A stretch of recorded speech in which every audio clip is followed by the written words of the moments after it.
राधे राधे गुरुजी। गुरुजी, मैं हर रोज किसी कारण या गुस्से में अपने पति को बहुत उल्टा सीधा बोल देता हूँ।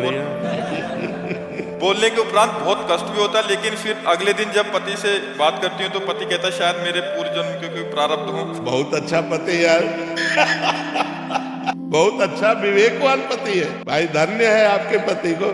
लेकिन हमें लगता है कि आपको थोड़ा कंट्रोल करना चाहिए। आपको मधुर वचन, प्रिय वाक्य, अगर गुस्सा आ रहा है तो मौन होकर हट जाना चाहिए। मुझे पाप तो नहीं लगेगा पति को ऐसा बोलती हूँ तो? देखो, यहाँ हम पाप की बात तो नहीं कहते, लेकिन प्यार में ऐसा नहीं होना चाहिए। पति को वैसे भी भगवत स्वरूप माना गया, वैसे चराचर जीव भगवत स्वरूप है, पर हमारे भारत की एक मर्यादा रही है कि अपने पति का नाम तक नहीं लिया जाता था। बहुत छोटू के पापा कह के भले संबोधन करते, लेकिन नाम नहीं लेती थी। माताएं बहनें इतना सम्मान करती थी, पति आ गए तो उठ के खड़े हो जाती थी। मर्यादा।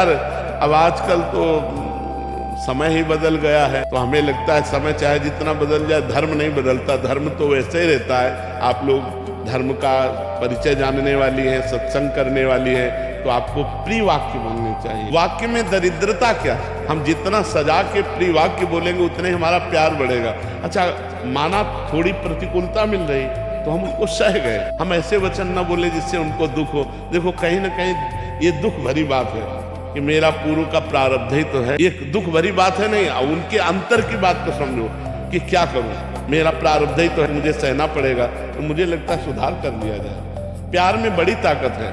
हम एक कुत्ते को 10 दिन अगर दुलार करें तो 11वें दिन पूंछ डुलाने लगेगा। एक कुत्ता, एक पशु प्यार की भाषा को समझता है, फिर मनुष्य क्या प्यार की भाषा को नहीं समझता। हाँ, हमें लगता है कि हमारे प्यार में कमी है, हमें अपने प्यार को बढ़ाना चाहिए। साहिल हरियाणा से। इतना कठिन क्यों है महाराज? जबकि सरल है प्रभु का आश्रय, क्योंकि प्रभु सर्वत्र हैं। आप वहाँ भी हैं, सब समय है। तो जिस समय आपको जरूरत है उस समय भी है। सबके हैं तो आपके भी हैं, और प्रभु के हम अंश हैं, और प्रभु सर्व सामर्थ्यशाली हैं। सब ऐश्वर्य भगवान से ही प्रकट हुआ है। हमें भगवान का आश्रय लेना सहज है। व्यक्ति हर समय हमारे पास थोड़ी है, वस्तु नाशवान है, व्यक्ति खुद असुरक्षित है। हम जिसका आश्रय लेते हैं वही हमें मार सकता है। तो हम वस्तु व्यक्ति का आश्रय सहज इसलिए लगता है कि सामने दिखाई देता है और परमात्मा दिखाई नहीं देता। बस अंतर ये है, अगर वस्तु व्यक्ति का आश्रय लेने से किसी का मंगल हुआ होता, आज तक मंगल हो जाता। आज तक किसी का मंगल नहीं हुआ। जब तक वो मंगल भवन मंगलहारी भगवान का आश्रय नहीं लेगा, तब तक वो निर्भय नहीं हो सकता, तब तक वो निश्चिंत नहीं हो सकता, तब तक निशोक नहीं हो सकता। हमें सरलता लगती है वस्तु व्यक्ति स्थान का आश्रय लेने में, लेकिन सरलता है भगवान के आश्रय में। हे भगवान, मैं आपकी शरण। वो हमारी बात सुन रहे हैं, हृदय में ही बैठे हैं। पर अज्ञान के कारण हम व्यक्ति का भरोसा तो कर सकते हैं, पर भगवान का भरोसा नहीं कर सकते। कोई विपत्ति आवे तो हमें व्यक्ति याद आएगा, भगवान याद नहीं आएगा। जब कोई व्यक्ति साथ नहीं देगा तब भगवान याद आएगा। अपना प्रयास करके जब हार जाता है तब वो कहता है भगवान की शरण। अगर पहले से ही भगवान की शरण में हो जाए तो उसे हारना ही ना पड़े, क्योंकि भगवान सर्व सामर्थ्यशाली है। तो हमें लगता है नाम जब किया जाए, भगवान की कथाएं सुनी जाए, भगवान का आश्रय तभी दृढ़ होगा। भगवान का आश्रय स्थायी बीमा।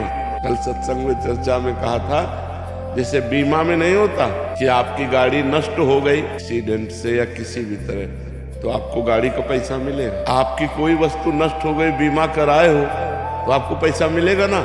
ऐसे ही अगर अपना जीवन का बीमा भगवान से करवा लिया, हे भगवान मैं आपकी शरण में हूँ, तो भगवत प्राप्ति होगी। आपको तो बात से भगवत प्राप्ति हो जाएगी कि आप भगवान की शरण में हो। समस्त दुखों का नाश हो जाएगा कि भगवान की शरण में हो।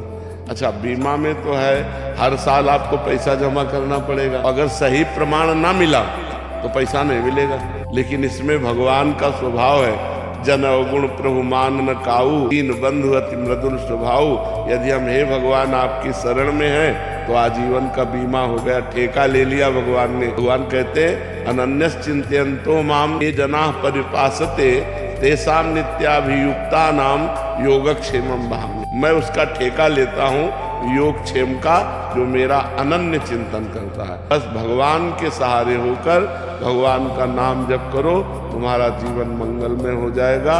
वस्तु, व्यक्ति, स्थान का सहारा ये हमें मृत्यु से नहीं बचा सकता, काल से नहीं।